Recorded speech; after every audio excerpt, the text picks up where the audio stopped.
Donnie and Dolly. The team is supported by ableauctions.ca. Closing your business? We can help.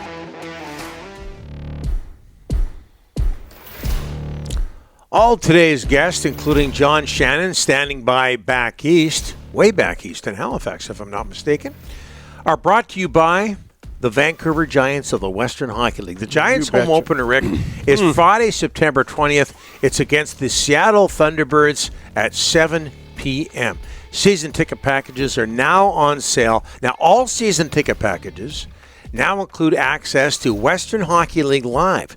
So you never miss a single game, as well as the first two home playoff games, plus flexible payment plans are available with no additional cost. For more info, email sales at vancouvergiants.com or call 604-4-GIANTS. This is for John Shannon. Let her roll there, Ryan. A minute and 27 seconds left in regulation time. Boston 4, Montreal 3. Lafleur coming out rather gingerly on the right side.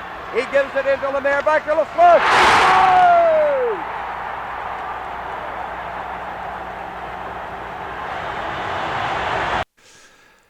All right, John, that wasn't about so much about Guy Lafleur, the late great Guy Lafleur, or Boston or Montreal. That was about the guy doing the play-by-play, Danny Galvan, and we played that because John Shannon, NHL analyst, co-host of the Bob McCown podcast, is in Halifax. I hope I got all this right, John, at the Danny Galvan Golf Tournament for Cystic Fibrosis. Have I got that right?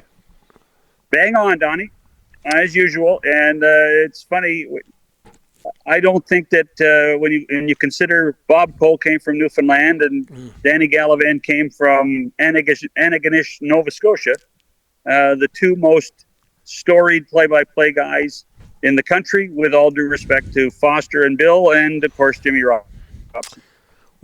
What can you tell us, John, about the Danny Gallivan golf tournament? It's not all about golf. No, I tell you what, this is 40 years this tournament has been underway, and you guys have all been around sports and around golf tournaments. They don't last 40 years. It's almost 200 golfers. They'll raise over $100,000 in 40 years. They've raised $12 million for research on cystic fibrosis, which is a disease that is rather common, more common in Canada than any other country. Really? And particularly to the Maritimes, which is fascinating. It is just a tremendous cause and a tremendous situation. And the golf's never any good, but the fun is always great. And that's really the key. I know there's some big names there. John, what are your memories, as I go down memory lane, as I often do, of listening to the late, great Danny Gallivan? Well, listening to him was one thing. Working with him was another. And Danny was an old school guy. Didn't like people talking in his ear, Donnie. Didn't like wearing a headset. always wanted to use a hand mic.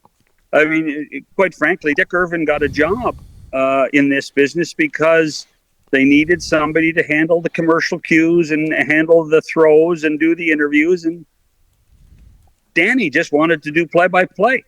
He just wanted to do what he did.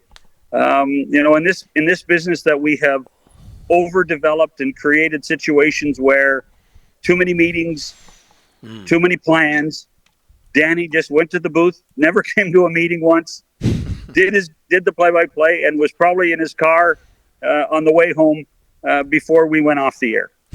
He was a pure, unadulterated professional. Hey, John, the NHL draft in Vegas, the Sphere, what did you think of it? And the whole production, the whole 9 yards? I thought it was okay. And that's not to say that it was bad. It wasn't bad. The league got a lot of publicity being at Sphere. The league did a really good job of executing the plan at Sphere.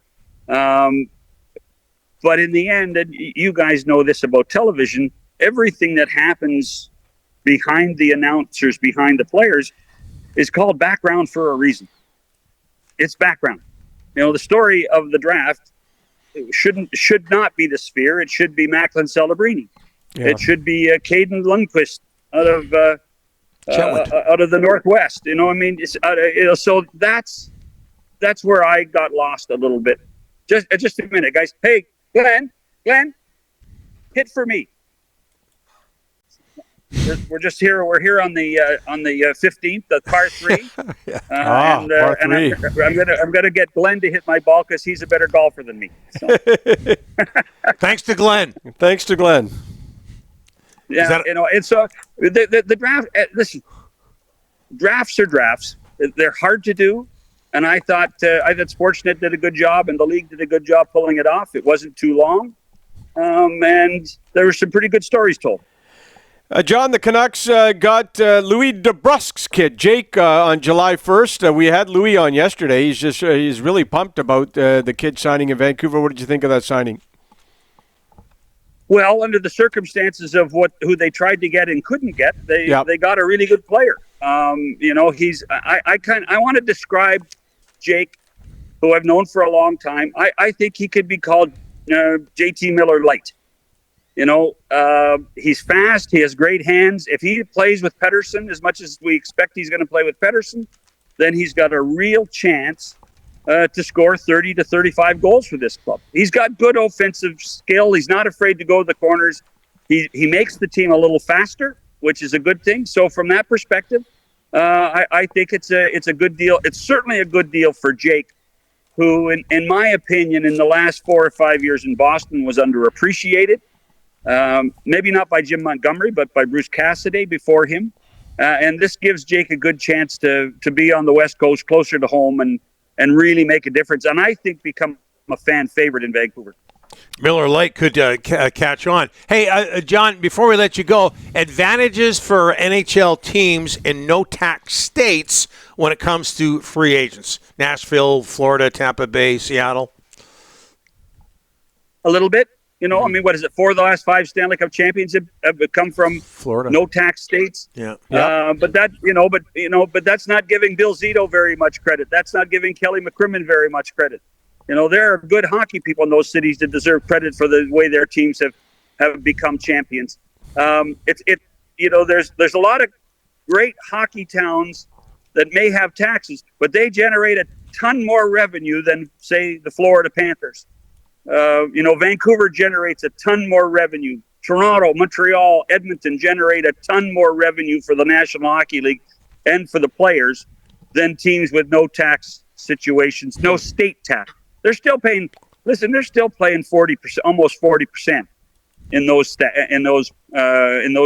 jurisdictions. They're just not paying 53 or 54 like we do. How did Glenn's shot do? And how did Glenn do with your shot? We're putting for birdie from 12 feet, so I think we're happy. Okay. Is that a famous Glenn, by the way, by any chance? He is now if he makes the putt. Beautiful. John, thanks for this, and thanks for the entire season with us. This is our last show before we go on summer break. Well, we can't thank you enough. And I say this every year. You know how important British Columbia is to me. Mm-hmm. And it's an honor to be on with you two guys who love the sport and love the province as much as I do.